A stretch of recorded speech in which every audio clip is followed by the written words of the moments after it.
cansadas y cansados, que ha sido una jornada pesada, pero hoy tendremos que apretar un poco los tiempos para lograr cumplir todo el programa. Un par de avisos, sabemos que varios están acá con sus maletas, mochilas, valijas, etcétera. Se podrán guardar en el salón de ensayos, que es atrás en las oficinas. Para los que tomaron el laboratorio de educación, este es el espacio donde pueden dejarlas, estarán seguras allí. En algún descanso las pueden ir a llevar o las pueden tener acá en el teatro. Aprovechamos para saludar a toda la gente que sigue el Congreso a través de teatralia.tv. Un aplauso para ese equipo que está transmitiendo todo el Congreso.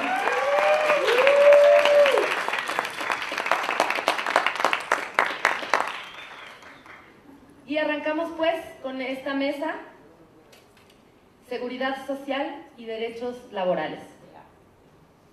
Escucharemos a Ángeles Ortiz Espinosa, de Aguascalientes, que nos va a presentar la siguiente ponencia: hacia la creación de políticas de formación de públicos en contextos urbanos, una revisión de mejores prácticas y herramientas de difusión.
Buenos días.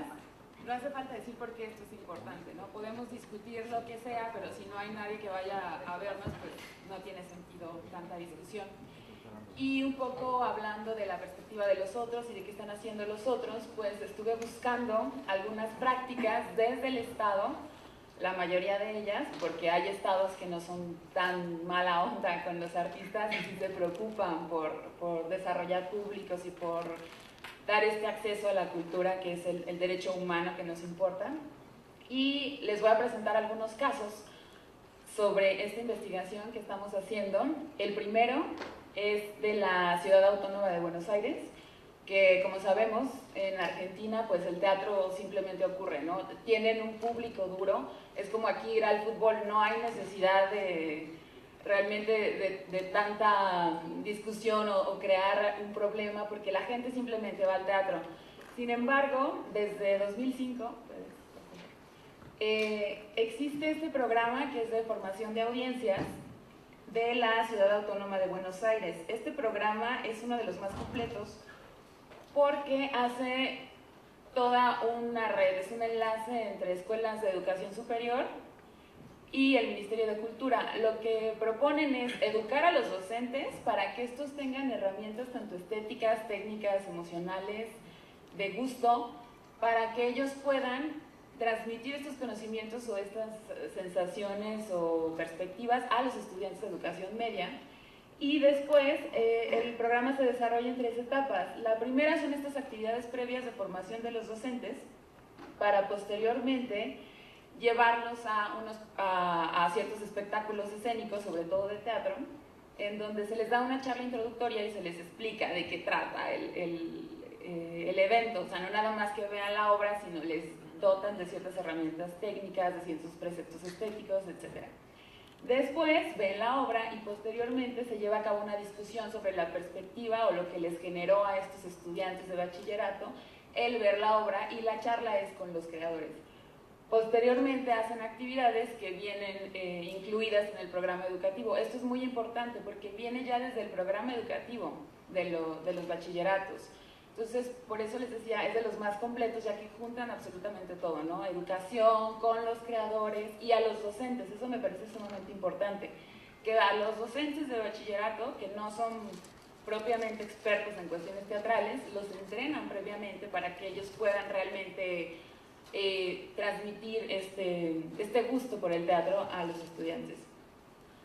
Otra práctica es la del Centro Cultural Gabriela Mistral de Chile. Esta es una iniciativa que empezó precisamente con esa intención, el crear públicos, el transmitir el gusto por el teatro, por las artes escénicas y por la música. Es una iniciativa privada de una fundación, un centro cultural privado, pero ahora ya tiene recursos públicos. Y la principal tarea, además de formar a estos públicos, es llevar a los grupos vulnerables este gusto por el teatro. Uno de los programas más importantes es este de acceso universal, en donde dan talleres y preparan a la gente que tiene algún tipo de... que tiene una capacidad distinta. Hay talleres que son en braille, hay danza para gente que no tiene escasez de movilidad. Es para esos grupos, ¿no? Ese tipo de vulnerabilidad, o sea, cuando tienes algún inconveniente físico que puede mermar, digamos, ¿no? tu presencia o tu acceso al teatro. Y este último, que es del Gran Teatro Nacional de Lima, que también es una iniciativa pública, en donde básicamente es muy similar a lo que hacen en Argentina, solo que ahí lo hacen dentro del Teatro Nacional.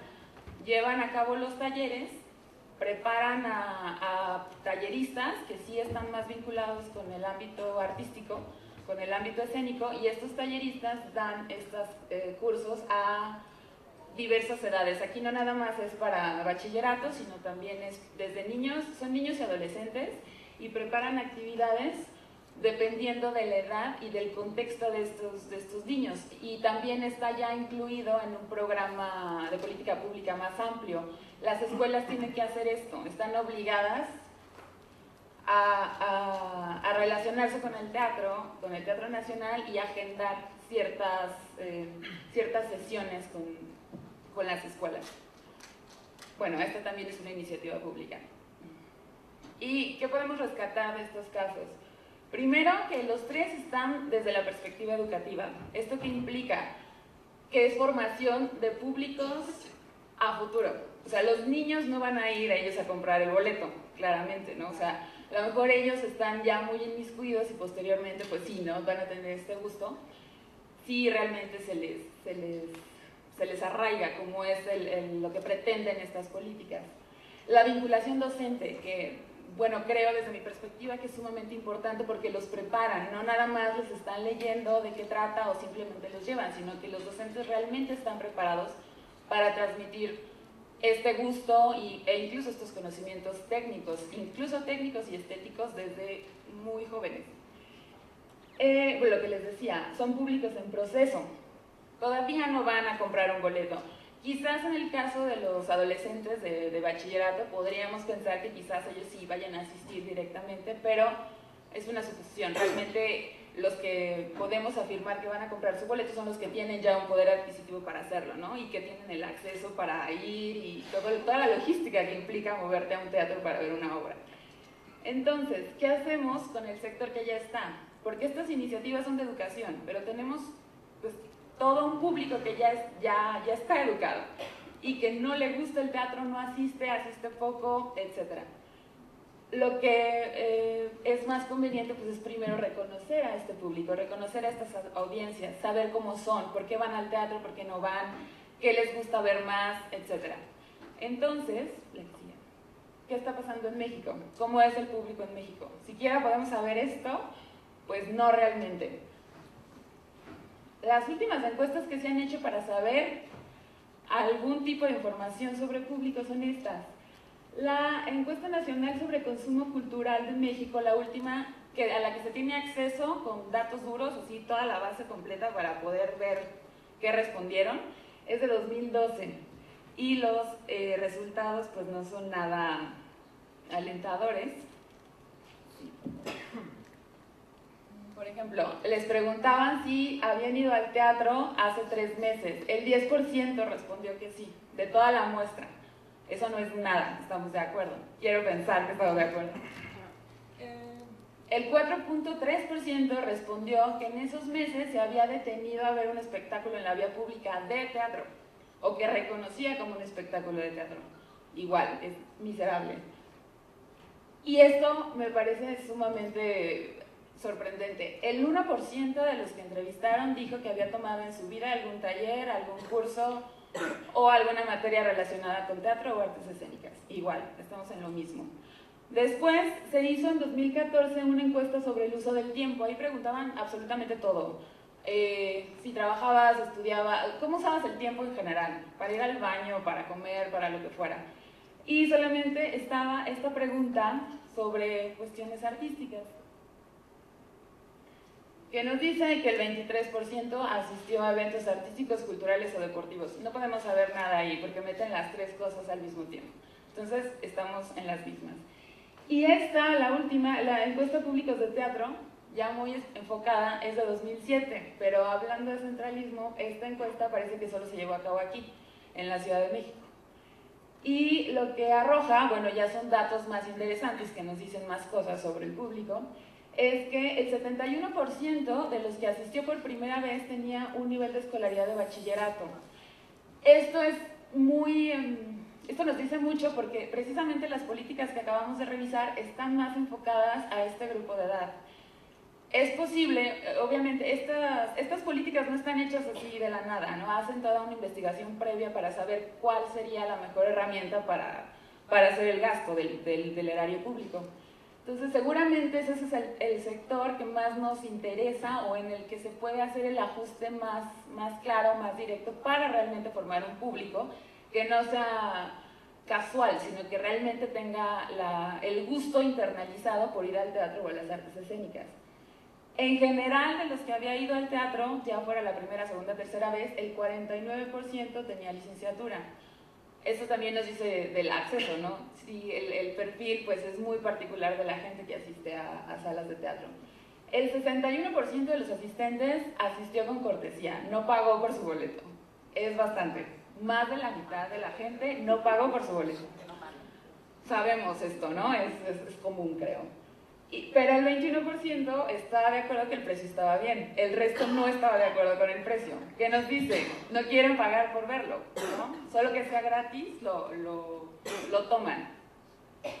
Lo cual también es triste porque no se está viendo como un trabajo. Se está viendo como algo que tiene que estar dado y esto puede tener incentivos perversos en general.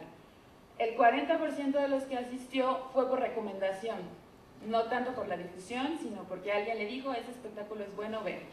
En las otras opciones estaba porque se lo topó en la calle, porque lo vio en cartelera, o porque lo obligaron en la escuela también, ¿no? Que tenía que ir forzosamente. Y el 43% dice que fue por esparcimiento, simplemente por entretenerse asistió al teatro. Muy bien, bueno. Como vemos, en cuanto a las encuestas, no podemos saber mucho del teatro realmente, del público, porque son muy viejas, ya no tienen relevancia estadística de ningún tipo, porque son bastante antiguas, y hacer que se haga otra encuesta pues es complicado, ¿no? Lo veíamos tan solo el diseño, que estábamos viendo en los laboratorios con el censo, el mero diseño ya es difícil, qué queremos saber, qué no queremos saber, etc. Y una cosa importante también, como vieron, en 2012 fue la última encuesta que se hizo sobre consumo cultural. ¿Qué pasó en 2012? Se empezó a hacer el cambio hacia Secretaría de Cultura. Esto lo que pasó es que INEGI ya no es el encargado de hacer esa encuesta especial, ahora es la Secretaría de Cultura. Si se quiere hacer una encuesta sobre eso, la Secretaría de Cultura tiene que pasarle fondos a INEGI para que pueda levantar ese censo. Y si ustedes se meten a la página de INEGI a querer descargar la información, los va a redirigir al archivo de la Secretaría de Cultura. Eso implica pues movimientos institucionales que no benefició a que se le diera seguimiento a este tipo de encuestas. La alternativa que propongo es esto, análisis de Big Data, que es bastante complicado, más o menos, porque ya implica programación. Esto es un proyecto que tengo con otra colega, en donde estamos analizando lo que la gente está diciendo sobre el teatro en redes sociales. Este ejemplo lo hicimos con un programa que es gratuito, lo puedes descargar, R se llama el programa, y se llama análisis del sentimiento. Lo que haces es una programación, metes un código de programación que ya está dado, le metes el término que estás buscando y el programa te descarga todos los tweets que incluyen ese término, ya sean Twitter, WhatsApp o comentarios en Facebook. También, sí, también por WhatsApp se puede jalar la información. Sus datos no están tan cuidados como... Es bastante... porque cualquiera lo puede hacer, nosotros lo pudimos hacer con unas credenciales que metimos lo único que te pide es que pongas que vas a hacer una aplicación. Que digas, es para una aplicación, ya, con eso tienes acceso a toda la información y te da todo, para que tengan cuidado, porque te da incluso te da el IP, de dónde se puso el tweet, así. Y puedes establecer una geolocalización, das códigos de latitud súper precisos y te da la ubicación exacta de los tweets que quieres. Puede ser algo usado para cosas muy malas, pero en este caso no. Entonces, lo que hicimos fue buscar cualquier cosa que tuviera, buscamos distintos términos que incluyeran teatro o percepción del teatro y esto fue lo que nos arrojó. Como ven, la mayoría de los sentimientos son positivos y solamente hay muy pocos como el enojo o el disgusto son los menos. Entonces la gente realmente está disfrutando ir al teatro. Entonces, este es un proyecto incipiente, apenas estamos jugando con los datos, con la información, con los términos, incluso con la geolocalización y podemos hacer comparaciones, ¿no? Entre zonas metropolitanas, entre el centro. Obviamente esto es más para zonas urbanas, tan solo por el acceso a las cuestiones digitales. Sí, pero esto es gratis, o sea, lo podemos hacer sin recurso y podemos manejar bastantes indicadores, podemos mover muchas cosas y creo que realmente tenemos más acceso a saber qué está pensando el público utilizando este tipo de herramientas.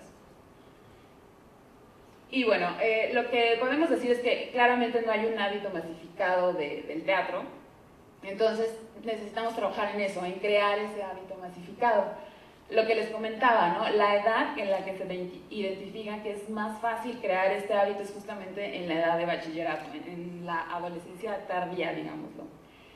Y bueno, esto es una cosa que considero importante, extra. Para que podamos tener acceso a recursos, es importante que realmente definamos cuál es el problema público que queremos atacar con el teatro o con la cultura. No es... Tendría que bastar con decir es un derecho humano y ya está, pero si lo ves desde la perspectiva del Estado, le tienes que dar un problema. ¿Qué vas a resolver si te doy dinero, qué? ¿Qué me vas a resolver? Porque a mí me sirve que tú hagas teatro. Claramente lo podemos relacionar con cuestiones educativas y conociendo al público qué beneficios le vamos a dar, etc. Ahora, ¿cómo conocer a los que no asisten? También es un punto. No, o sea, incluso con estos análisis que estamos haciendo con Big Data, todavía no encontramos qué término meter para saber un poco por qué la gente no va o por qué no está yendo, por qué prefiere ir al cine o ir al fútbol o ir a cualquier otro lugar y no va al teatro, perdón. Incluso cuando el costo no necesariamente es tan alto, o por qué no quiere pagar, porque el 61% va con cortesía y los demás, pues, ¿cuál es la razón por la que no pagan? Pero bueno, como les decía, es un proyecto y la intención que tenemos es afinar estos términos para poder llegar a esto, a saber por qué la gente que ya puede ir no asiste. Muchas gracias.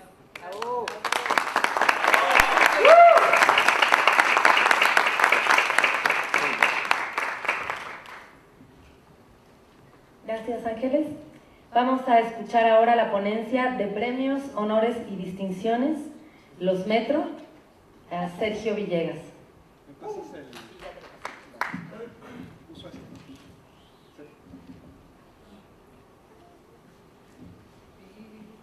A ver, me van a pasar ahorita el cablecín. Usen los dedos de que aparezca algo.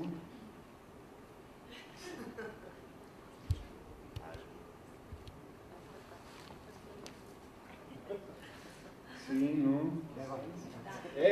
Muy bien. Hola. Yo soy Sergio Villegas, soy escenógrafo, me voy a ir rapidito. Les quiero platicar de un proyecto que vengo cultivando desde hace 4 años, pero que se anunció el año pasado. Y lo primero que quisiera es ver quiénes aquí se han enfrentado al problema que muestra esta imagen. ¿Alguien reconoce de dónde viene este problema? Les voy a dar una ayudadita. ¿Sí? ¿Alguien ha entrado a esta página de casualidad? Esto es la solicitud para el Sistema Nacional de Creadores de Arte, ¿no? Que te pide no solamente una vez, sino 2 veces qué premios has recibido, nacionales e internacionales. Tienen el atrevimiento, ¿no?, de preguntarnos qué premios tenemos los teatreros en nuestro país, ¿no? ¿Quién los entrega y cómo? Los premios en el teatro son un problema, no son un problema mexicano ni un problema gringo, son un problema griego que tenemos arrastrando desde hace 2000 años.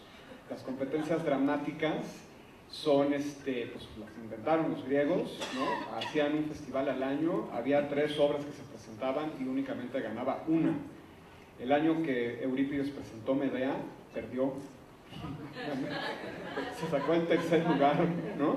Y es la obra que sobrevive, la obra ganadora se perdió en la historia, ¿no? Entonces esto, a fin de cuentas, pues es un problema. No somos un deporte, no hay manera de saber, de tomar una fotografía y determinar quién llegó primero a la meta. El juicio en las artes siempre será subjetivo y, sin embargo, en términos de público y de generar atención del público, la competencia es algo que entendemos a un nivel visceral, que nos interesa, que nos excita, y entonces por eso existe este proyecto que se llaman los Premios Metropolitanos de Teatro, que son un proyecto chilango que únicamente atiende a la Ciudad de México y 5 municipios conurbados del Estado de México. Y pues bueno, a mí me gustaría que hoy habláramos de, pues no solamente de los premios, sino de las becas, de los apoyos, de las distinciones de cualquier índole que se le dan a unos, pero no se le dan a otros, porque esa es la naturaleza de un premio, una beca, una distinción. Y su metodología, a fin de cuentas, es la sistematización de la discriminación, para que exista un ganador o un beneficiado y muchos perdedores. Y yo creo que eso, hablando acerca del hilo conductor de este congreso que es la paz, pues me interesa mucho que podamos discutir cuáles son las recompensas de un proyecto así, pero también cuáles son las fracturas que se pueden producir al interior de nuestro gremio con la entrega de un reconocimiento o un premio que se lleva unos y no se llevan otros. Y para esto, pues yo la verdad es que tengo más preguntas que respuestas, ¿no? ¿Qué utilidad tienen los premios? ¿Quién debería de otorgarlos? ¿Por qué me solicita el FONCA que yo le ponga ahí qué premios he ganado? ¿Qué rol deberían de jugar las instituciones? ¿Qué rol debería de jugar la iniciativa privada? ¿Cuáles son las fracturas o el desánimo de las mayorías? ¿Valen la pena? ¿Cuáles son los criterios de valoración? ¿Cómo debería de financiarse una entrega de premios como esta que nace desde la sociedad civil? ¿Cómo podrían estos premios fracturar nuestras relaciones personales y profesionales como hacedores de teatro? Y ya si nos ponemos así como rijosos, una alfombra roja, neta, ¿no? O sea, vamos a proyectar una imagen de lujo y glamour, estando las cosas como están. Yo creo que todas estas son preguntas perfectamente legítimas y son problemas que no se van a resolver nunca, porque no se han resuelto en los 2000 años que llevamos de hacer estas prácticas como civilización. Pero se lidian, se palian, se discuten, y yo creo que este congreso y los futuros congresos serán un buen escaparate para ventilar estos problemas. Por lo pronto les voy a contar qué onda con estos premios, sobre todo para toda la gente de los estados que no los conoce. Aquí en la Ciudad de México hace un año se presentaron, causaron un revuelo muy convulsionado en las redes sociales y en los medios, y vaya que me interesa discutirlo. La misión de los premios es crear un referente de calidad para el público que asiste al teatro en la Ciudad de México. Ni el único ni el mejor, un referente más, como los miles que tenemos, para que el público que vive en México o que nos visita pueda tener referentes de qué obras fueron premiadas y a lo mejor qué obras vale la pena ir o no. 2, posicionar a la Ciudad de México como un destino teatral. Eso es muy importante y el proyecto está diseñado para turismo, para instituciones de turismo, no tanto de cultura. Tercer misión, estimular a la industria teatral creando nuevos escaparates de publicidad y promoción, ¿no? Esto, primero, la promoción antes que nada. Y ya como última misión es reconocer la labor de creadores teatrales y fomentar la formación de nuevos talentos. Entonces yo primero quiero cumplir las primeras 3 y ya luego nos ponemos a repartir premios. Estos premios no son para paliar la necesidad que tenemos como comunidad de recibir premios y darnos palmaditas en la espalda, sino para crear un escaparate publicitario para el teatro y la ciudad que nos permita jalar más público, que ahorita no está interesado, pero que podría estarlo. Hay otros casos en otras capitales teatrales mundiales, unos más visibles que otros, como mucha gente tiene el referente de los premios Tony en Nueva York. Y fíjense cómo todas estas premiaciones van por ciudad, porque las industrias teatrales tienden a ser industrias muy locales, sobre todo para establecer un juicio y poder mandar a un jurado a ver todas estas obras. Es difícil mandar a hacer un concurso de este tipo a nivel nacional. El único caso a nivel nacional es el español, con los premios Max. Estamos hablando de un país del tamaño del estado de Chihuahua, ¿no? Y además hacen su certamen a través de videos y no de la asistencia presencial del jurado a las obras. Y todos ellos tienen un esquema de cooperación económica de los interesados en los premios. Ninguno de ellos los patrocina el Estado, ¿no? El único premio que tiene participación estatal son los Molières de París, que reciben ciertas subvenciones. Todos los demás, las producciones apaquinan y le entran al premio y crean su ceremonia y se reúnen y hacen asociaciones y pues hacen que las industrias teatrales de estas ciudades tengan un escaparate de visibilidad. Para este proyecto hicimos un estudio acerca de cuál es la contribución del teatro, la contribución económica a la Ciudad de México, sabiendo que íbamos a subir con instituciones que no eran cultura, porque las secretarías de cultura no tienen presupuesto, ¿no? Por lo menos no para esto, y entonces hicimos este estudio para generar más o menos un número de cuánto se gasta en la Ciudad de México. Descubrimos que se gastan más de 1,000 millones de pesos en inversión tanto pública como privada en todos los insumos, salarios, etcétera, para generar las obras de teatro que se presentan en 56 teatros que hay en nuestra ciudad, y que si estos teatros estuvieran a 40% de ocupación y estuvieran generando venta de estos boletos, tanto un boleto subvencionado como un boleto comercial, estamos hablando de una derrama económica de 1.500 millones de pesos. No es despreciable, ¿no? Podemos aquí sentarnos a definir lo que es una industria de aquí a la Navidad, no me interesa hacer eso, pero si fuéramos industria o si nos pudiéramos describir como una industria, hacemos una contribución importante a la ciudad. Como les decía, esto es una fiesta de traje. No hay presupuesto de la Secretaría de Cultura Federal, no hay presupuesto de la Secretaría de Cultura Local. Las obras que quieren participar tienen que pagar para poder inscribir su obra, y el costo de la inscripción está generado a partir del tamaño de tu foro y el costo de tu boleto, para que entonces una obra que se presenta en la Sala Villorrutia a 150 pesos el boleto paga 3,000 pesos, y el Rey León pagó 60,000 pesos. La participación en el certamen es la misma, pero el costo de inscripción está diferenciado de acuerdo al tamaño de tu obra. Y así se genera o se financia el certamen. ¿Quién paga la fiesta? Que es distinto. El Fondo Mixto de Promoción Turística de la Ciudad de México, que es un fondo que se genera a través del 3% que se pagó, todos los que se quedaron en un hotel estas noches, se generó un impuesto del 3%, además del IVA, en todos los hoteles de la Ciudad de México. Ese 3% que se genera aquí en la ciudad se va a un fondo, y este fondo se utiliza para promocionar a la ciudad. La marca CDMX, que maneja este fondo, le da recursos a la Fórmula 1, a el desfile de Día de Muertos, una cantidad de cosas.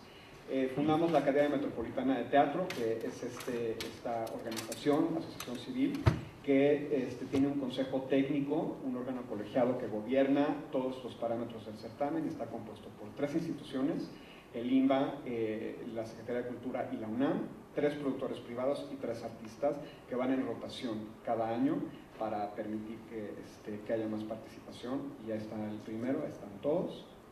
Este consejo técnico propone a cada quien a 10 artistas teatrales de toda índole para formar el jurado, y de estos 10, de estos casi 100 candidatos, se seleccionan 20 para cuidar la representatividad de género y representatividad de áreas de trabajo teatral, directores, dramaturgos, escenógrafos, etc.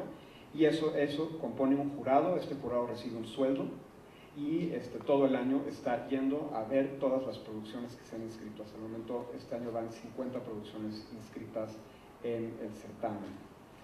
Llegan a su casa después de ver la función. Tenemos un sistema en línea donde tienen que calificar cada una de las categorías, ponen su clave, ponen su todas, y esas calificaciones se registran en el sistema para determinar los ganadores. Hay 28 categorías que el jurado presenta, están divididas entre musicales y obras de texto, aunque hay algunas en común.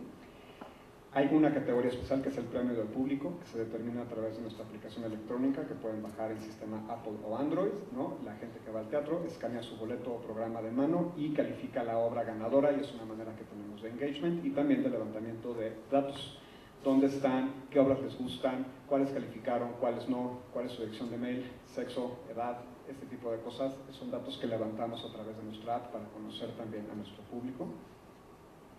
Y luego está el premio CDMX, ¿no? La ciudad dijo, bueno, yo pongo la fiesta, pero ¿qué hacemos a cambio? Y entonces todo el dinero, por lo menos este año, todo el dinero de las cuotas de inscripción de las obras, mucho o poco, se va a una vaquita. Y este premio es un premio especial de inscripción gratuita que está dedicado a asociaciones civiles, foros independientes o compañías independientes que a través del teatro hacen una contribución a la Ciudad de México. Entonces, este dinero es un premio, y no es por una obra de teatro, sino por la labor acumulada durante todo un año de esta asociación civil, foro independiente o compañía independiente. Pueden participar y se lo pueden llevar. A cambio, nosotros, esta cuota de inscripción y con presupuesto también de la Ciudad de México, ponemos a disposición de las producciones que se inscriban un equipo de relaciones públicas y prensa, que les ayuda a llevarlos a la tele, al radio, a conseguir la portada de la revista. Se hacen estos testigos, por ejemplo, esto es de Antígona, ¿no? Y de INBA Teatro UNAM, y esto, por ejemplo, es un ejemplo de cuando se inscribió Antígona, de lo que hicimos por Antígona, además de una serie de contenidos que hacemos para redes sociales. Tenemos como estos pequeños previos y que además pautamos, o sea, nosotros le metemos dinero a las redes sociales para que estos contenidos se vean en diferentes escaparates de las redes sociales, y eso lo hacemos usando el presupuesto del CDMX. Y lo mismo también tenemos podcasts que se suben a iTunes, a Spotify, a Facebook y a YouTube, y también reportajes tras bambalinas. Tenemos una serie de contenidos que hacemos para cada una de las obras inscritas, para generar contenidos online que también las compañías pueden compartir, y si no, que nosotros pautamos para compartir en redes sociales. ¿Qué es lo que nos pide a cambio la ciudad? No nos pide que la obra haya quedado bonita, eso no les importa. Lo que les importa es quién vio qué, porque es un proyecto de difusión, entonces tenemos que sacar este tipo de datos, ¿no? ¿Dónde están las personas que nos vieron? ¿Cuántos son hombres? ¿Cuántos son mujeres? ¿Cuántos likes? ¿Cuántos compartir? Ese es el tipo de testigos que nos pide la CDMX para continuar con su apoyo. Va a haber una alfombra roja. Es inevitable. En un proyecto que está a merced de las fuerzas del mercado, que no tiene subvención de las Secretarías de Cultura, tenemos que conseguir patrocinadores, tenemos que conseguir otro tipo de, y sobre todo un contacto de la prensa con los grupos, ¿no? Y por eso se inventaron este tipo de situaciones, y es lo que genera atención de los medios. La ceremonia se llevará a cabo en el Teatro de la Ciudad el próximo 28 de agosto, y va a haber un montaje de 3 días previos, con la participación de los musicales inscritos, ¿no? Nacionales y que también internacionales, y tiempo, ya voy. Y va a ser televisada por MBS en 2 canales simultáneos, el canal 52 de Cine Latino, en México, Estados Unidos y Latinoamérica, con un público potencial de 13 millones de espectadores. Y además hicimos una asociación con Google. Entonces YouTube también va a abrir un canal y va a promocionar que se vea la ceremonia en vivo, no a través de nuestra página, que eso es relativamente fácil, sino a través de YouTube, a través de la página del landing page de YouTube. Ahí está mi contacto. A mí me interesa generar una conversación acerca de estos premios, que no pretenden servir a toda la comunidad, porque no hay manera de ser todo para todos, pero que sí pretenden darle un empujón a las producciones interesadas que voluntariamente quieran sumarse a este proyecto y quieran sumarse a un proyecto de difusión de estas características, que no es ni el único que debería existir, pero es una herramienta que espero que podamos tener para los futuros años. Gracias.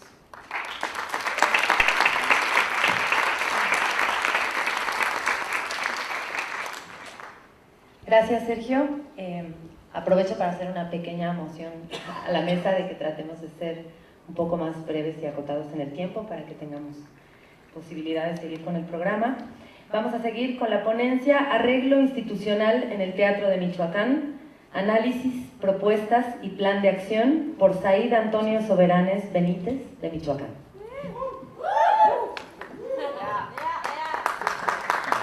Bueno, gracias. Ahora sí que dos avisos parroquiales.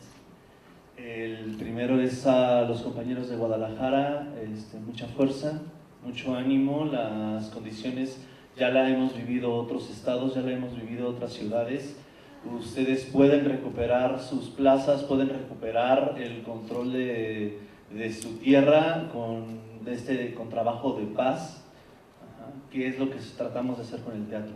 La otra es Lucas Avendaño, seguimos buscando a Bruno, estamos encabronadas, esperemos encontrarlo, vamos a encontrarlo, y pues estamos contigo, Lucas. Bueno, trataré de no ser formal o complejo, temiendo en el fondo ser aros. Al compartir lo que queremos pensar desde Michoacán, trataré de ser operativo, aunque esto pueda sentirse luego como algo un poco delicado. Entendemos, y uso la primera persona del plural, refiriéndome a los artistas escénicos michoacanos con quienes pude dialogar esto, que me eligieron en unas jornadas preparatorias y a quienes estoy representando, que por más que anunciemos a este espacio como un lugar de construcción organizada de paz, esto es una arena de confrontación que queremos que sea regulada y controlada y dialogada más que peleada con sables, ¿no? Y es sobre todo un espacio de negociación. Si queremos construir una ley nacional de teatro, y cada uno de los representantes elegidos por cada estado ha venido aquí a presentar sus necesidades y sus intereses, a veces hasta su cartita para los Reyes Magos. Si queremos como Congreso que se logre tener una ley nacional de teatro para impulsarla en la agenda política, debemos estar dispuestos a aceptar públicamente nuestros intereses y saber negociar sobre ellos, renunciando con esto a una perspectiva idealizada de lo que la federación significa. Consenso irrestricto en un proyecto único que no puede darse el lujo de atender el disenso.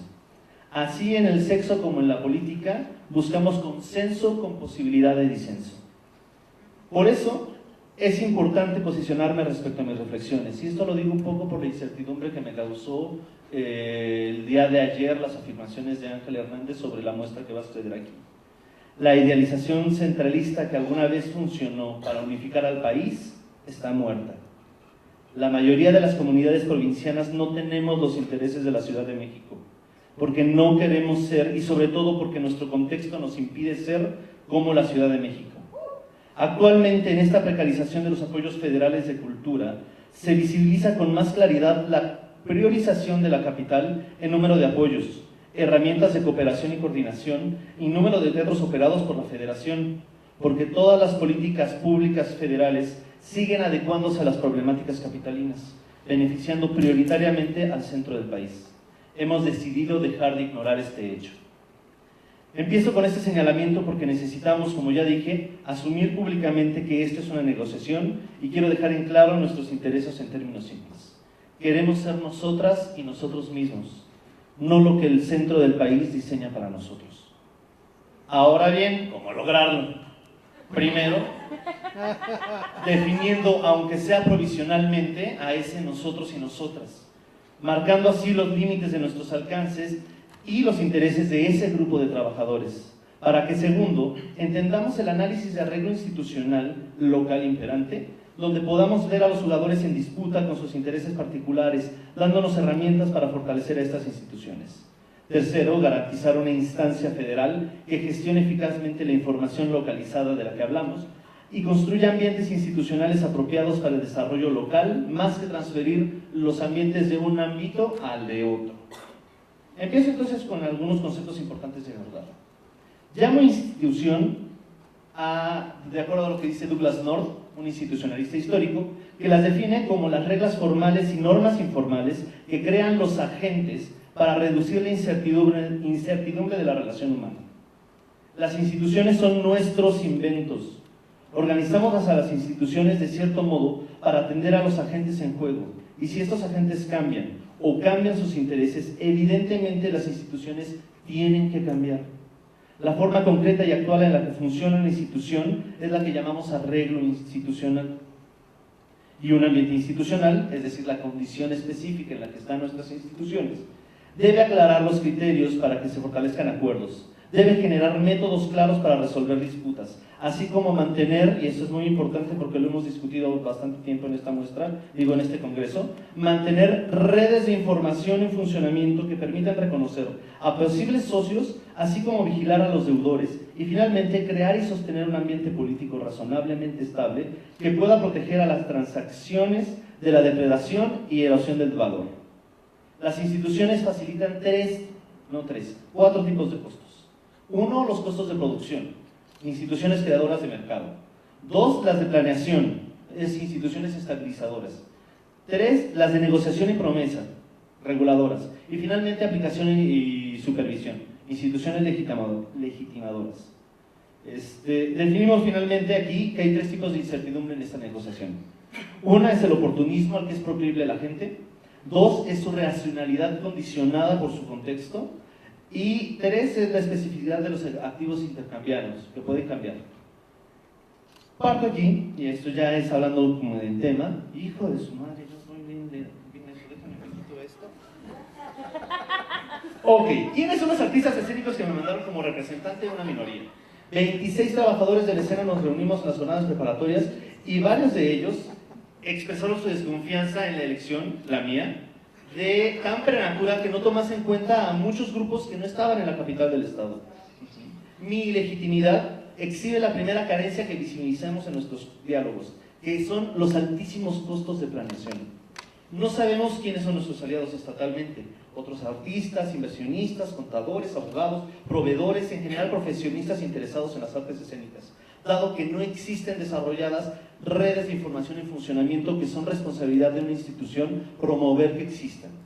Esto genera el enclaustramiento de círculos creativos. Doy como ejemplo en Michoacán la Compañía de Expresión Teatral, la Mueca o la Cofradía, que son tres grupos que, aunque sus intereses son, en términos económicos, son muy dispares, son grupos que se han separado y que cualquier proveedor y que cualquier creativo que no esté integrado activamente en sus filas no es contratado por ellos. Es decir, trabajan con uno y con ese se quedan y se empiezan a excluir del resto de movimiento que podemos hacer en una comunidad teatral, ¿no? Dado que no existen esas estrategias de reducción de costos de planeación, lo que proponemos pues, es buscar una infraestructura ciudadana que esté financiada por el Estado. Dígase, la primera propuesta gremial es fortalecer la red ciudadana desplegada con este Congreso para generar un conocimiento íntegro que produzca representatividades más legítimas y fehacientes, como congresos estatales y congresos locales. Les cuento rapidito lo que nosotros vimos en Michoacán con una secretaría que sirve para tres cosas. En Michoacán tenemos una secretaría que desde hace 3 años no nos puede decir por IFAI cuál es su plan de desarrollo cultural, porque no lo tiene. Que mezcla presupuestos federales y estatales porque ya no tiene presupuesto para poder operar sus departamentos. Que por lo tanto se ha transformado de ser una institución creadora a ser no sé qué. Hace 10 años teníamos una temporada de Don Juan Tenorio que llegó a tener $1 millón de pesos de presupuesto, es poquito pero bueno, una temporada de pastorelas, un sistema de becas en funcionamiento llamado en aquel tiempo Se Crea, es decir, llevamos 6 años sin beca. Nosotros no tenemos becas de ese tipo en Michoacán. Desde hace 4 años, perdónenme. Ya no tenemos las pastorelas y el año pasado Don Juan Tenorio fue privado y la institución se hizo guaje. Pues no tenía para hacer absolutamente nada. Pero sigue queriendo exhibir arte. Y entonces ahora utiliza a la Secretaría como una distribuidora de espectáculos para los intereses propios de la administración en turno. En otras palabras, se ha convertido en un cliente de los artistas. Y si la institución está en crisis, como cliente es todo de lo que nos queremos proteger. Sus necesidades son cambiantes, sus decisiones son inciertas, sus intereses unilaterales hacen de este cliente un peligro para cualquier proveedor. Y voy poniendo ejemplos. El Teatro de la Bodega se cerró por falta de pago al arrendador. Las oficinas de la Secretaría se cambiaron por falta de pago al arrendador. Los convenios con el IMSS, con los hoteleros, con la renta de muebles y uno importante, etcétera, han desaparecido por falta de pago al proveedor. A finales del 2017 se le adeudaba a los artistas deudas desde el 2009. Discrecionalidad, opacidad, evasión, falta de contratos son los criterios de incertidumbre que caracterizan ser proveedor de la Secretaría. Es decir, a nosotros nos surge un cambio institucional, pero bien duro. Sabemos que esto pues arrastra una senderodependencia que no vamos a transformar en la Secretaría. Entonces lo que pedimos es que el tabulador de impuestos a espacios culturales por espectáculo, las formas de pago de impuestos de los artistas, se regule si estamos siendo clientes proveedores de ese cliente, fortaleciendo las redes de espacios y buscando pues finalmente los otros mecanismos de autoempleo. Los costos de aplicación son un poco más difíciles de rastrear. Me gustaría, dado que ya estoy más bien sobre tiempo, darles un ejemplo muy preciso de una cosa que es el punto número 4.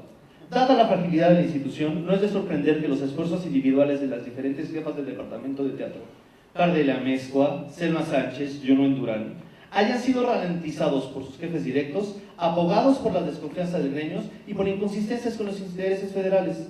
Esto hace un departamento que no opera intereses de negociantes visibles y que responde a intereses invisibles para la ciudadanía. Las reglas y normas de operación de la institución, así como su planeación, tienen como agente principal a alguien imposible de rastrear públicamente. Y ante esta incertidumbre, la Federación no puede hacer gran cosa sino seguir operando maquinarias de enorme tamaño que carecen de adaptabilidad. Volviendo al ejemplo del teatro escolar en Michoacán, pudimos ver que la maquinaria estatal carecía de los mecanismos para distribuir presupuesto por un formato de legitimación donde todo el dinero se centraliza en finanzas y luego a ver cuándo aparece. Que el encargado institucional de operarlo carecía de herramientas de negociación dentro de su propio instituto y que la coordinación nacional no tuvo muchos mecanismos para refrendar los intereses tanto del grupo como del programa.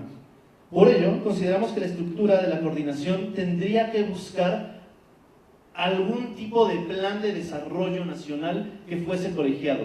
Tenemos la Reunión Nacional de Teatro, que sería un excelente lugar para poder discutir de manera pública un plan de desarrollo nacional de teatro que le dé a nuestros jefes de departamento, coordinadores estatalmente, una herramienta para defenderse contra pues toda esta gama de secretarios y de funcionarios que viene de paso, que está por intereses políticos y que de hecho ralentiza y dificulta lo que estamos haciendo como trabajadores. Crear un criterio afín, un plan de desarrollo teatral nacional, ese es nuestro principal interés. Y la quinta propuesta gremial es muy concreta y por ello con esto termino y lo vamos a explicar al final porque es lo que llegamos en el término de leyes. Es crear un observatorio de políticas teatrales que sea autónomo, no gubernamental y eminentemente ciudadano que nos permita visualizar y poder señalar con más precisión la gama de imperfectos y de abusos de los que hemos hablado y que queremos corregir en nuestras instituciones para que nos sirvan y nos atiendan. Muchas gracias.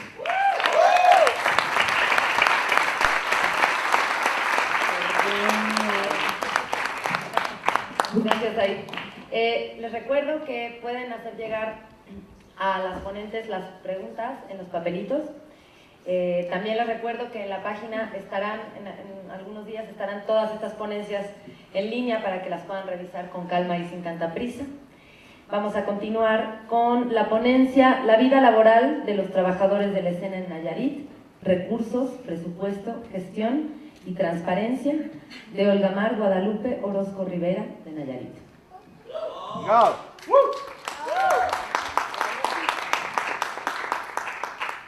Bien, al igual que Said, voy a compartirles los trabajos o las reflexiones y a las conclusiones que llegamos en Nayarit cuando se realizaron las jornadas preparatorias, a lo cual 5 grupos de teatro atendieron, la respuesta a todos independientes. Entonces estas son las opiniones. También, bueno, las jornadas estuvieron a cargo de Eunice de la Cruz, que es becaria de beca de manutención del 2016. Quienes nos encargamos de acomodar un poco las ideas de nuestros compañeros es Julieta Maldonado Grano y yo. Y bien, esto es un poco de lo que sucede en Nayarit y si quisiéramos compartirlo con ustedes.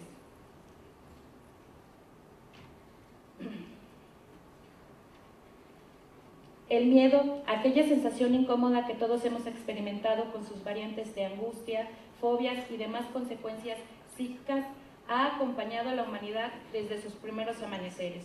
Incluso se ha definido como la ansiedad provocada por la incertidumbre del futuro o la catástrofe del presente. A nivel colectivo, el poder del Estado utiliza el miedo para someter a los individuos y mantenerlos en un estado de shock permanente, marcando a toda aquella noción de individualidad como paria, por la posible consecuencia de su actuar fuera de toda conducta moralmente aceptada o legislada. La idea de esto es impedir que nuestra sociedad se relaje y se recupere de ese estado, aceptando así toda medida impuesta por el Estado sin oportunidad de cuestionar.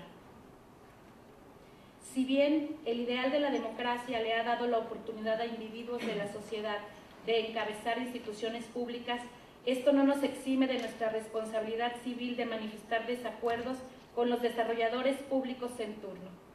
¿Quién nos dijo que la última palabra la tienen las instituciones públicas? ¿Quién nos dijo que no podemos exigir respeto? ¿Qué nos hace pensar que no podemos hacer nada para que las cosas cambien? Vemos desigualdad e injusticia. Sin embargo, cedemos ante el temor mezquino de que si actuamos las cosas serían peor para nosotros, porque alguien nos enseñó a pensar en individual y quien lo haya hecho logró que pensáramos que los artistas no podemos estar unidos porque los artistas se comen entre ellos y no saben hacer equipo. La poca apertura a los recursos de subsidio a una derrama económica basada en el principio de legalidad y no en la discrecionalidad de los recursos ha hecho que los artistas de Nayarit pierdan oportunidades de crecimiento económico. Desde el 2009, el SECAN y la Secretaría de Cultura Federal suscriben convenios federales de colaboración para proyectos de ejecución estatal. Estos apoyos se otorgan con el propósito de que las instituciones estatales de cultura cuenten con recursos para el desarrollo de sus proyectos prioritarios en el marco de la política cultural federal, contribuyendo a la descentralización de la oferta cultural en México, logrando con esto que se dé un incremento de recursos para la actividad cultural en todo México y la propia descentralización en la oferta de servicios culturales. Sin embargo, el organismo estatal que recibe los subsidios en el caso de Nayarit, el SECAN, este no ha reglamentado ni establecido políticas públicas que desemboquen en marcos normativos que regulen la dispersión y aplicación de estos recursos. Por ejemplo, para la contratación de proveedores culturales o descentralización de proyectos a terceros, en caso de artistas físicos o proveedores morales o empresas culturales.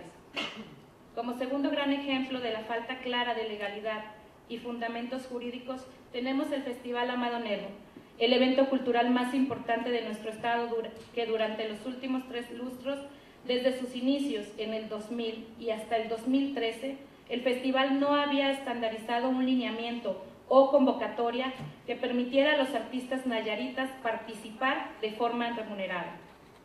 Para el 2014, creó las caravanas artísticas, como una forma de darle a los artistas locales un espacio de participación, obviamente fuera de la cartelera oficial, poniendo a los hacedores de arte de Nayarit en desventaja de promoción, como si se tratara de un creador de menor calidad y poco digno, proponiendo para estos solo espacios al aire libre, donde solamente los espectáculos audiovisuales creados para la calle están en posibilidades de realizar su trabajo, dejando fuera a la mayoría de los grupos de teatro que plantean sus discursos escénicos para teatros cerrados. La vía para acceder es a través de una convocatoria, la cual otorga 10,000 pesos por función, sin rebasar 2 funciones por grupo. Esto incluye impuestos, contador, gastos de producción, transporte, etc. Entonces nos vienen quedando como 3,000 pesos o algo así. Aún así, la medida carece de un marco normativo y metodológico en el cual se pueda concursar y obtener una curva de aprendizaje y evaluación para saber en qué términos participar al siguiente año. El anterior análisis solo nos sirve como punto de partida para fundamentar que el problema de las instituciones públicas no son solo su gente, sino el nulo Estado de Derecho vertido en un marco jurídico que regule y administre el ejercicio de los recursos públicos. Hablamos, pues, de la más básica de las exigencias, la exigencia de leyes, reglamentos y lineamientos que nos permitan ejercer y desempeñarnos como artistas desde una base de igualdad y legalidad que nos permita combatir los siguientes problemas que nosotros enunciamos que eran los más urgentes.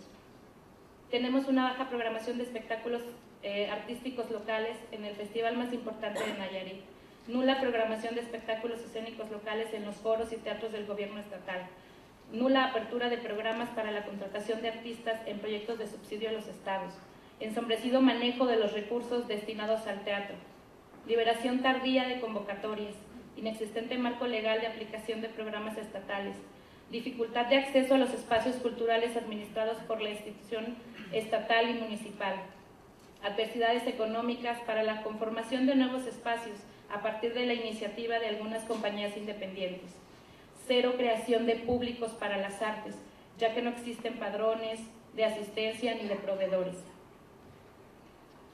Anteriormente no se había podido hacer frente común ante estas y otras contrariedades debido a la inexistente representatividad del gremio teatral. Sin embargo, hace unos pocos años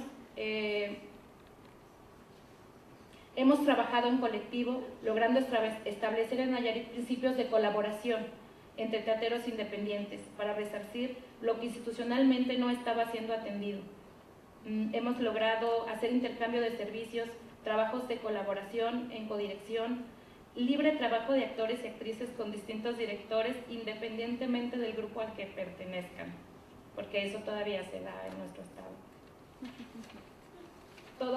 Todo esto nos ha permitido llegar a la conclusión que solo de manera conjunta podemos comenzar una agenda de trabajo, agrupándonos en un organismo que hasta hace unos días no sabíamos qué tipo de organismo era, en favor de los teatristas de Nayarit, abocado a visibilizar nuestras necesidades y transparentar los procesos, el uso y aplicación de recursos públicos destinados al arte.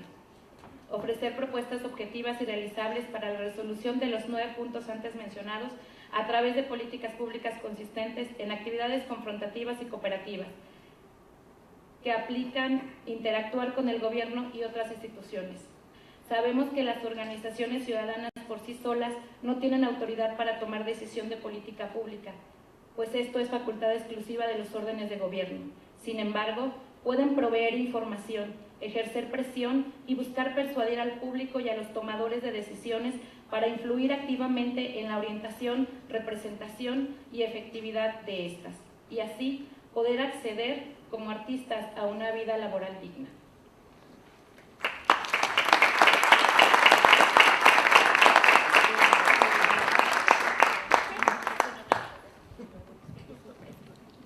Gracias, Olamar. Vamos a escuchar la última ponencia de esta primera mesa. Sur 2, Encuentro Red Alterna, Yucatán, México. Red Danza Sur, Chile. Ulises Vargas y Gervasio Cheto, de Yucatán.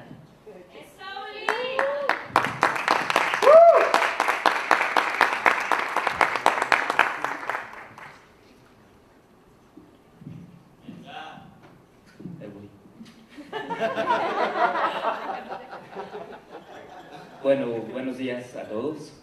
Les voy a compartir la experiencia que vivimos los integrantes de la Red Alterna en un encuentro de 2 semanas que tuvimos con la Red Danza Sur, que es una red de agrupaciones de danza de Chile.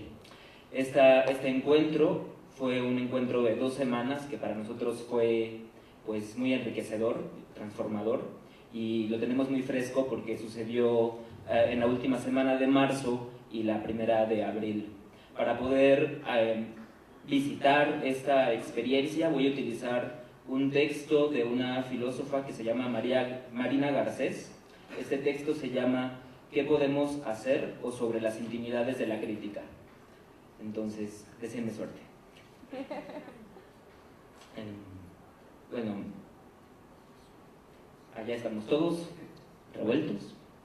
Y antes de comenzar a compartir la experiencia, les comento que la Red Alterna es una organización conformada por grupos y espacios independientes de teatro y de danza con sede en Mérida, Yucatán. La identidad de esta red está fundamentada en la multiplicidad de trayectorias y estilos, siendo el denominador común la búsqueda de la autogestión, así como la formación y fidelización de públicos. Desde hace 5 años trabajamos en defensa de la libertad de expresión en las artes y la dignificación del trabajo escénico, ponderando siempre lo artístico por encima de lo comercial. La red Danza Sur es una red de artistas gestores vinculados, conformada por 60 organizaciones de la danza a nivel nacional en Chile. Sus prácticas se basan en un modelo de gestión colaborativa y en el valor de la comunidad, como principios que sostienen a una red consciente de lo que significa la diversidad y el trabajo basado en un compromiso de reciprocidad.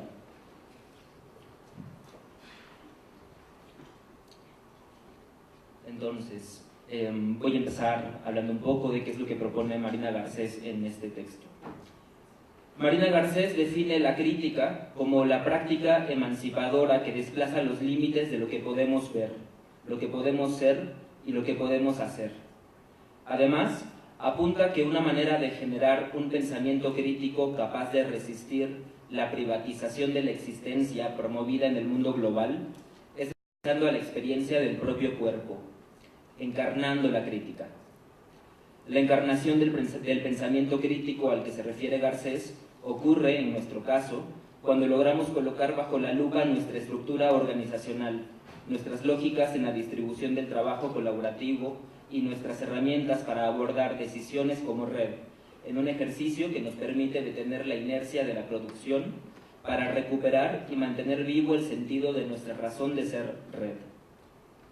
A partir de las preguntas ¿qué podemos ver?, ¿qué podemos ser? ¿Y qué podemos hacer?, es que estructuramos las actividades planteadas durante el encuentro Interredes.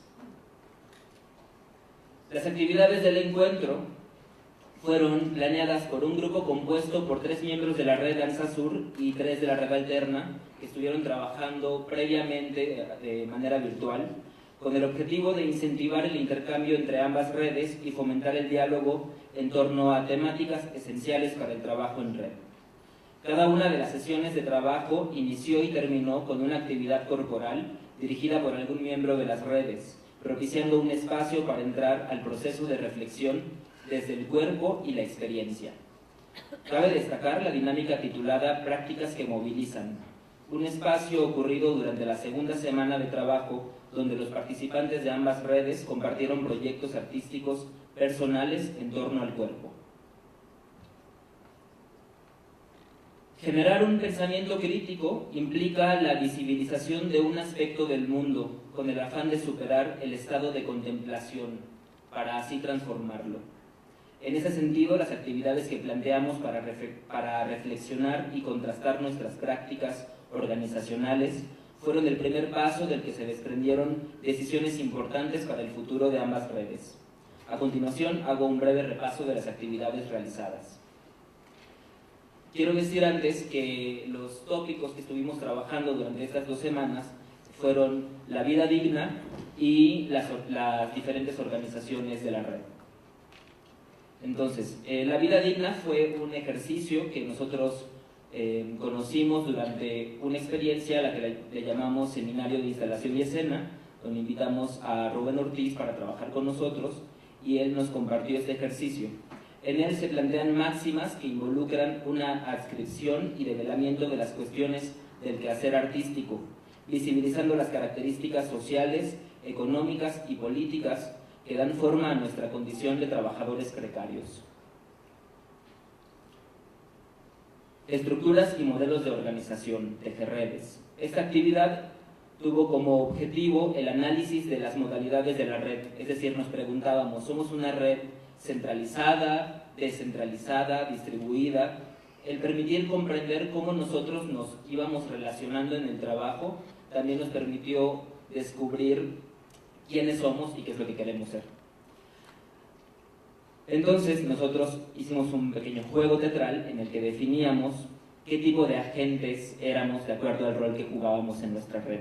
Entonces estaban, por ejemplo, las hormigas, que son los ejecutores de las acciones, los osos, que se encargan de reflexionar y decir esto sí, esto no, ¿por qué así? Los zorros, que son los astutos de la red, los leones, que son los líderes, las abejas, que son los polinizadores, y las arañas, que son las tejedoras, las que crean las articulaciones con otros agentes externos. Otra actividad fue capas y niveles de participación, relación en las redes. Esta actividad tuvo como objetivo observar los distintos niveles de participación y colaboración de la red desde el interior y hacia el exterior de sus gestiones y proyectos. Video a la vena. Fue un diálogo y reflexión en torno a economías posibles con base en la discusión abierta de los materiales audiovisuales, economía compartida, así está la cosa, 5 claves para entender la economía colaborativa y América Latina en movimiento. La actividad propone construir la genealogía de financiamiento de las redes y enunciar las estrategias de financiamiento en procesos de implementación. Palincesto político.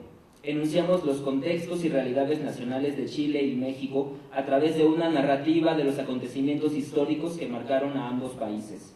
La actividad fue dirigida por un miembro de cada red y complementada con apuntes de otros miembros. La posibilidad de observar nuestras prácticas desde los distintos puntos de vista que se desprenden cuando analizamos nuestro entorno laboral, como lo son la política, la economía, la historia y la dinámica gremial, derivó en el desplazamiento de nuestra posición de víctimas a la de afectados, siguiendo a Marina Garcés. Dice Marina Garcés: ser afectado es colocarse en una posición que rompe con la pasividad que implica el rol de la víctima, que se vive primordialmente desde lo individual. En este sentido, se trata de movilizar el cuerpo, exponerlo a la experiencia de lo común para alcanzar la potencia que brinda la interdependencia, entendida esta última como el sentido real de la autonomía no como propiedad individual a proteger y defender contra el mundo y contra los otros, sino como la virtud colectiva de hacer el mundo. En el encuentro interredes perfilamos los valores que determinan nuestras políticas al interior de cada red y hacia el exterior, y posteriormente, mediante un ejercicio de teatro foro, expusimos 2 situaciones en las que se planteaban las relaciones de poder entre opresores y oprimidos, para ensayar posibles soluciones a situaciones conflictivas en nuestras relaciones con las instituciones culturales y entre colegas. Los valores que encontramos y que logramos definir son, para la red alterna, el respeto a la diversidad profesional, la heterogeneidad, el perfil de artistas escénicos, el espíritu cooperativo, estructura mixta, solidaridad gremial, equidad, voluntad de permanencia, responsabilidad compartida, honestidad, transparencia, toma de acuerdos por medio del diálogo. La red Danza Sur definió estos valores: integralidad, afectividad, pertenencia, acción, reflexión, empoderamiento comunitario, confianza, misión política, la Danza Sur como un bien social, validación institucional y validación de nuestras propias prácticas políticas. Al asumirnos como los afectados del problema que analizamos, repensar nuestras estrategias de colaboración en red para propiciar y alcanzar juntos aquello que soñamos como vida laboral digna, logramos establecer una propuesta concreta de organización que nos permitirá abrir la red y contar con protocolos para hacer del entrelazamiento con otros un proceso natural en nuestro devenir. De esta forma, las entradas, salidas y cambios en las relaciones entre los miembros formarán parte de la dinámica de una red que se plantea como un organismo en constante mutación y con objetivos definidos. Como resultado de este encuentro interredes, la red alterna ha hecho una propuesta para estructurarse por capas y niveles que flexibilizan la estructura organizacional de la red, definiendo los alcances en términos de derechos y responsabilidades, para quienes adhieran o hagan uso de ella. Voy a intentar explicarla rápidamente. En el centro está el núcleo gestor, que somos los miembros fundadores de la Red Alterna. Luego hay otro nivel que tiene que ver con los demás artistas que forman parte de las agrupaciones que nosotros representamos. Y aquí hago un paréntesis, la Red Alterna está en un proceso de convertirse en una cooperativa. En ese sentido, el núcleo gestor ya ha firmado para formar parte de esta cooperativa y los diferentes miembros de las otras agrupaciones a los que representamos pueden o no inscribirse en esta cooperativa, que es una cooperativa de consumo. Están además como otros niveles, yo no lo alcanzo a ver, pero la idea es que estos niveles van adquiriendo responsabilidades y derechos conforme ellos deciden adscribirse o no al mecanismo de la cooperativa. Tenemos aliados, agentes externos también, y tenemos las antenas, que son miembros de la red que pueden estar cercanos físicamente en un trabajo activo o pueden estar en otros lugares llevando, digamos, un poco el trabajo de la red a otros puntos para buscar vínculos también. Finalmente realizamos una proyección de la Red Alterna a 4 años que contempla, entre otros, los siguientes proyectos: la constitución legal de la red bajo la figura de una cooperativa de consumo, vinculación con instituciones educativas del Estado, implementación de un sistema de membresías y una plataforma de ticketing, implementación del modelo de escuelas de espectadores en Mérida, adquisición de un local propio para la Red Alterna y la realización de encuentros regionales de artes escénicas y un encuentro internacional de cooperativas. La experiencia del encuentro de la Red Alterna con la Red Danza Sur nos ha permitido redescubrirnos como artistas gestores que están aprendiendo a empoderarse artística y políticamente para lanzar propuestas concretas de organización que puedan ser compartidas, comparadas, contrastadas y replicadas en otros contextos del país. Creemos que es importante producir conocimiento para difundirlo y ponerlo a prueba a través de la acción. La invitación es, citando nuevamente a Marina Garcés, a abordar la crítica, ya no como un discurso que se presenta a otros, sino que es tejido con los otros. Gracias.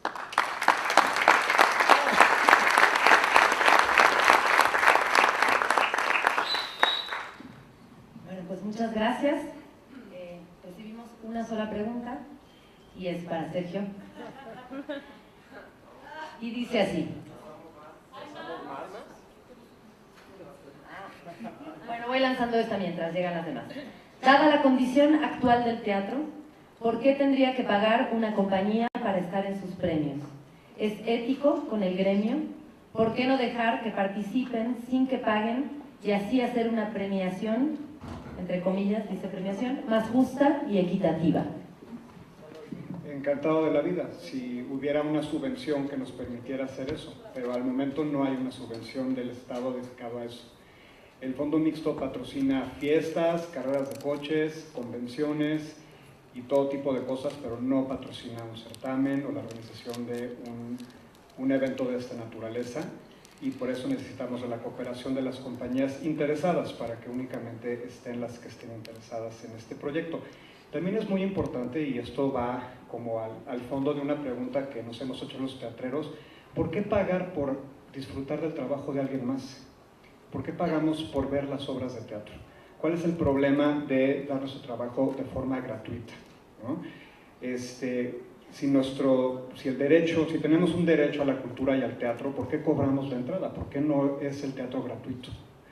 Y yo creo que a mí me da gusto cobrar de forma diferenciada esta inscripción, en donde las compañías pequeñas pagan poco y las grandes pagan mucho, y entran al mismo certamen en equidad de condiciones, y tenemos una oficina donde hay empleados con seguridad social, con Infonavit, con quincenas. Eso se tiene que pagar de alguna manera, y entonces no podamos seguir quejándonos de que no tenemos nada de eso, pero querer que las cosas sean gratuitas. Esta es la única manera que vimos nosotros de poder generar un certamen así sin tocar los presupuestos de cultura. sigo con preguntas para los premios. Aunque este en realidad es un comentario, pero lo voy a leer. La Ciudad de México ya está posicionada como destino teatral. La derrama económica debe incluir la economía sombra, derivado de traslado de público, comidas, servicio de publicidad, etc.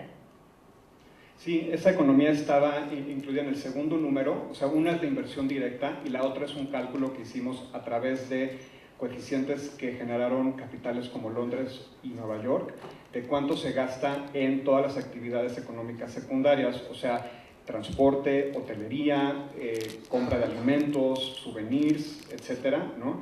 Que es la contribución que hace el público y los asistentes a las obras de teatro. Para los premios también. ¿Cómo nos beneficiarían los premios Metro a los creadores del interior de la República? ¿Cómo sugieres una participación? Al momento, los alcances de este certamen son de la zona metropolitana por la naturaleza presencial del teatro y existen ahorita compañías que están girando, ¿no? Está la Divina Ilusión ahorita en Guanajuato, está Los Hijos también lloran en Guadalajara, está Antígona, bueno, que se acaba de ir a Venezuela y que también tiene funciones en la República, y nosotros también generamos contenidos que nos ven en todo México, pues, ¿no? Y también los públicos de esas ciudades están votando a través de la aplicación electrónica y compartiendo su experiencia a través de la app, y eso se puede hacer con los públicos que están ahí. Sin embargo, no, nuestras dendritas no están realmente beneficiando al interior, a menos de que se tome en cuenta el interés que se pueda generar por parte de esos públicos en el teatro en sí, por un certamen que hay en la capital y que pueda generarles el deseo de ir, no específicamente a esas obras de teatro, sino a obras de teatro en su localidad. Gracias, Sergio. Esta pregunta es para Said. ¿Qué programas para teatro opera la Secretaría de Cultura y en qué condiciones? ¿Qué programas para teatro opera Teatro Escolar?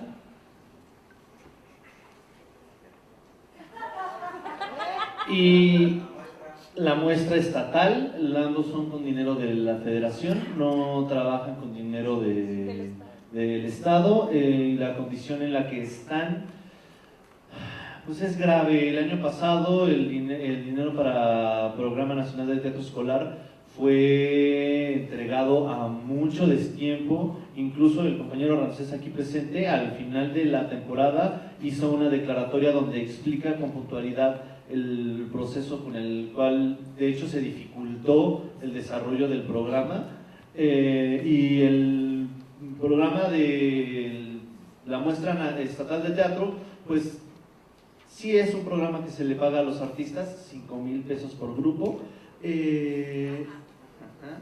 y se le paga a destiempo. Nosotros tuvimos que irnos a pelear porque ya iban a cerrar el presupuesto y no es como que se planteara nada. Estamos tratando de trabajar en una serie de proyectos que no incluyan a la Secretaría como principal productor, sino como aliado. Particularmente creo que en Sinestesia Escénica estamos tratando de hacer eso, crear programas que puedan colaborar las instituciones, pero que no sean de ellas. Y esa es la situación. Gracias, Said.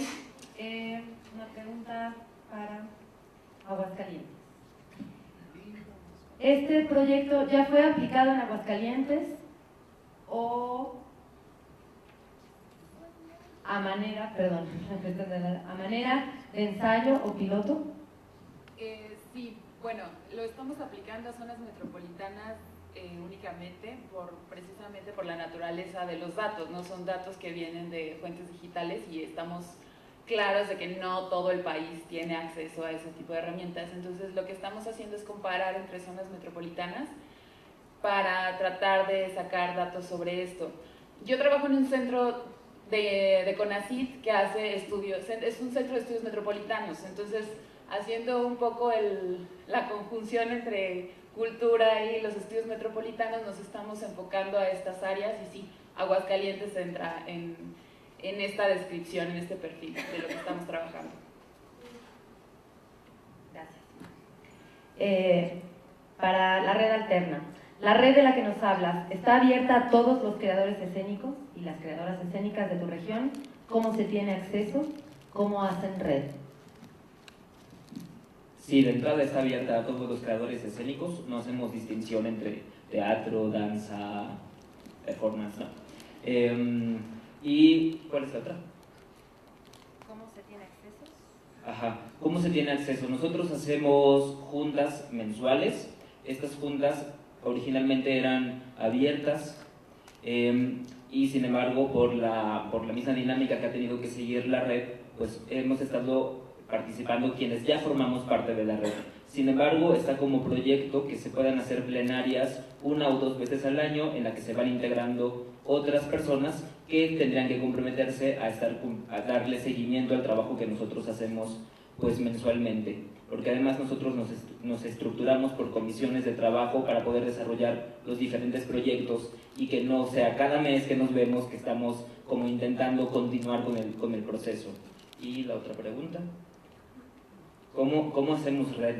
Aprendemos en el camino y quiero decirles también que pues es una necesidad. En una mesa pasada, Lucía Leonora Enríquez decía que se necesita un cisma, una especie de temblor que hace que nosotros nos agarremos de las manos y digamos, hay que cerrar filas. Y así sucedió. Nos volvimos red por la necesidad de hacernos más fuertes y de establecernos también como un interlocutor con las diferentes instituciones, para ya dejar de estarnos peleándonos entre nosotros, buscando la fila para poder hablar con el instituto y llegar como un grupo de trabajo. Voy a juntar estas últimas preguntas para toda la mesa. Si nos unimos para apoyarnos a crear difusión, ¿la gente iría con regularidad al teatro? ¿Será miedo o ignorancia la razón por la que el público no va a las salas de teatro?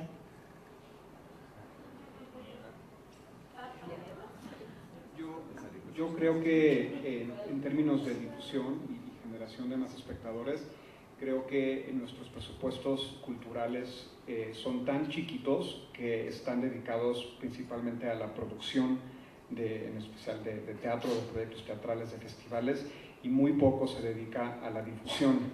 Y en una economía de mercado neoliberal como la que está hundida este país, las herramientas de publicidad pues representan un costo altísimo que yo creo que no estamos dispuestos a pagar, a veces por principio, ¿no?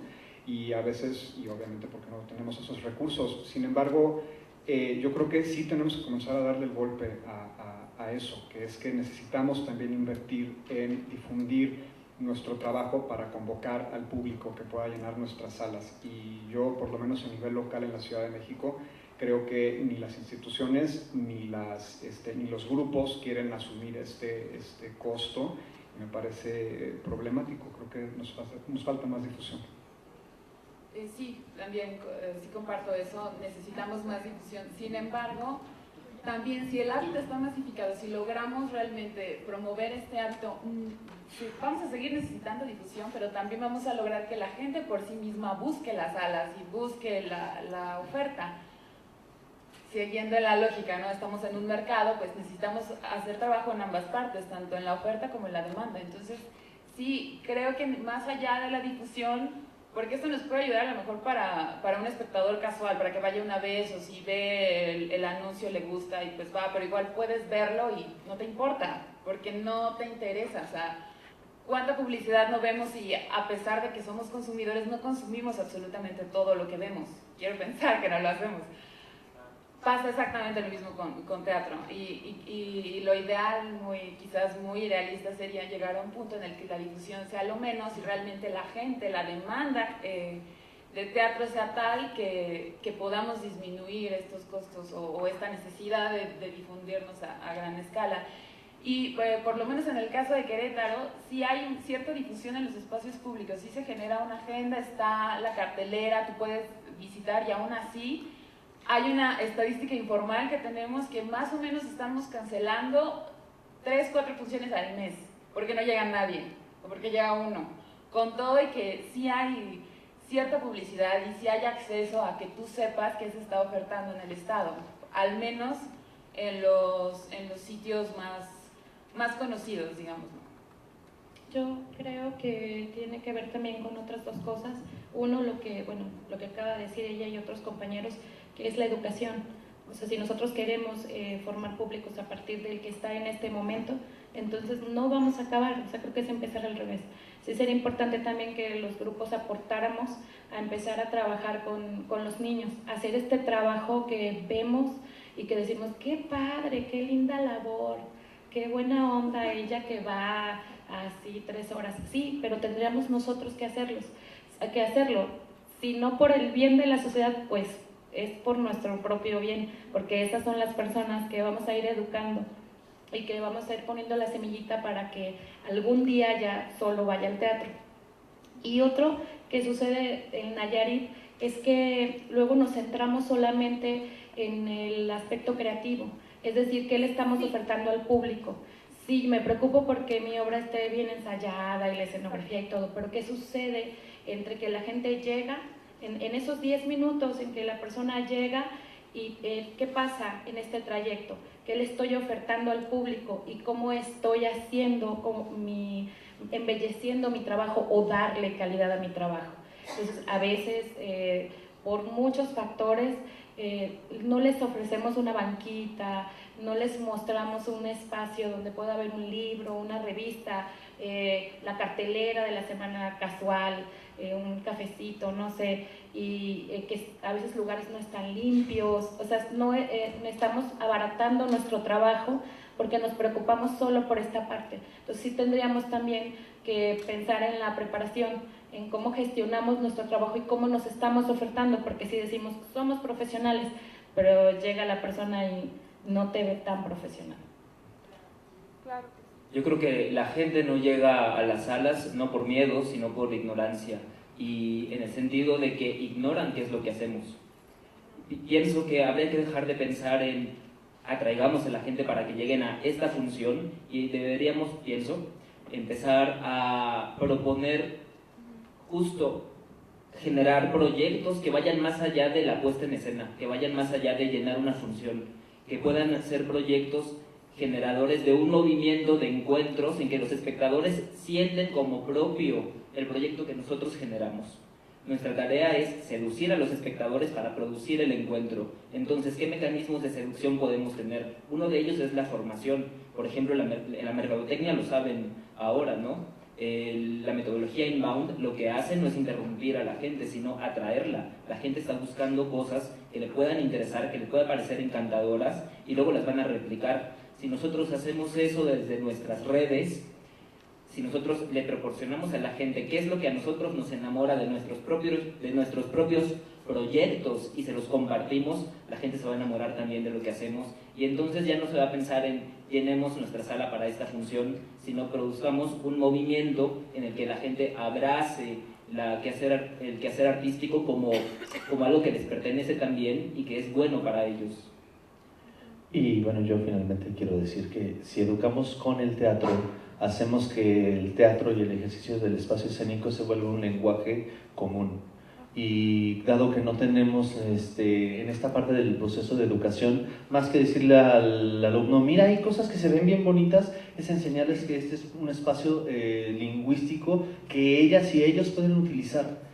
Y que entonces cuando observan lo que están haciendo otras personas, se convierte en un espacio de diálogo y conversación con otras personas que están usando un lenguaje que yo conozco. Es decir, en el proceso educativo sí acercarles al teatro, pero no al teatro como un objeto de consumo, sino como un lenguaje que pueden utilizar. De ahí van a reconocer que pueden,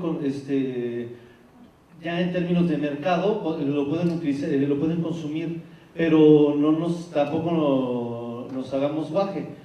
Nosotros ya no somos un producto de alta cultura, y lo éramos. Y antes pues se podía mantener, porque digo, lo éramos hace años, cientos de años, ¿no? Bueno, 100 años al menos. Y entonces ya no podemos mantener un público cautivo como lo podíamos mantener otrora, porque de hecho ya somos un proceso o de mercado constante, de producción industrial, como podrían ser las industrias culturales, o como una cosa que hacen un grupo de personitas para un grupo de personitas. Entonces creo que también hay que hacer un análisis para pensar por qué el público no está yendo, de la condición concreta y de la salud concreta de nuestro trabajo artístico, ¿no? en todo su campo, que es un poco lo que han dicho todos. Y pues está difícil, pero podemos. Pues muchas gracias a las ponentes y ponentes, los ponentes de esta mañana. Vamos a dar paso a la segunda mesa.